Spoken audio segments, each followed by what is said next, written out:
Eddie Gabor joins us right now, Key Advisors Group co-owner. Eddie, she was kind of touching on here, these price spikes are real. Now we get word out of Kroger that it sees another 2 to 4% uptick in those same grocery store prices well into the second half of the year, and some of them are pretty eye-popping when it looking at beef already up 14% year to date, and pork up 12%, poultry 6 to 8%. Where are we going here? You know, we've been saying to our clients, and I've been sharing with your viewers, Neil, that we did not think inflation was transitory. And this is a clear example of that. When you look at food costs, you look at housing costs, you look at energy costs, the price to put gas in the tank, these prices are not going to come back down, in our opinion, anytime soon. And it looks like they're going to continue to inflate. Even if they stopped inflating from here and just stayed at the level that they are at, it is such a headwind for the consumer that the consumer spending numbers on discretionary items over the next 12 months are going to look a lot different than the last 12 months. So as an investor, I think as you look forward into next year, you have to expect deceleration of GDP when 70% of our economy is based on consumer spending. So they can tell us whatever they want to tell us in Washington, but inflation is a problem. It is not a head fake. And if it continues at this rate, it's going to be a major problem.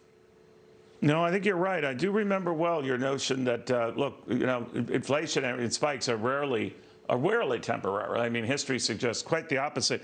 But, you are seeing a spillover effect that just goes beyond price hikes, right? I mean, look at the airline industry, to a company essentially telegraphing slower and slowing revenues throughout the rest of the year. Now, a lot of that is separate from prices, more about the pain in the neck factor, the virus spike factor, and all the rest. But it is extending, I believe, into other areas where, consumers might not be opening up their wallet as much. And I'm just wondering what the fallout is and how you see the year progressing and into the new year. So we do think this year is going to be fine, but this is how it normally happens. You start to see slowdowns in areas like the airlines. And yes, the Delta variant certainly hasn't helped there. But also cost of airlines from just 12 months ago are significantly up. So we are not very bullish on the economy for next year. We think we're going to continue to see deceleration on GDP side over the upcoming quarters because of this inflation. And look at housing too, right? Rent moratoriums have just come off. So you're going to see a tremendous amount of evictions and rent increases that could hit 7 to 10% on top of other housing costs. So it's not a rosy picture for the consumer as we look over the next few quarters.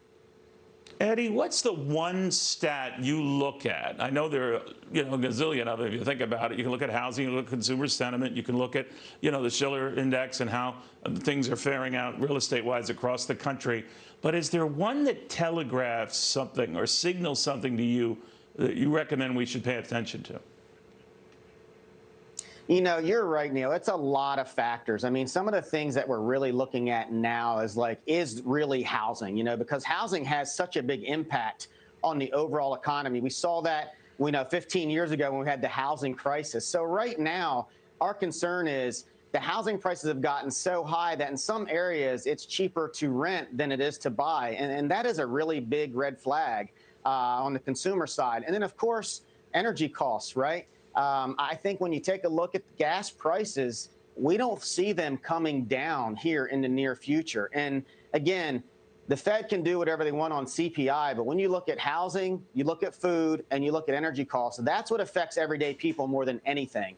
And no one is going to fool them and tell them that the cost of living has not gone up. So you have to be able to be forward-looking and see that these things are going to have a negative impact on the economy.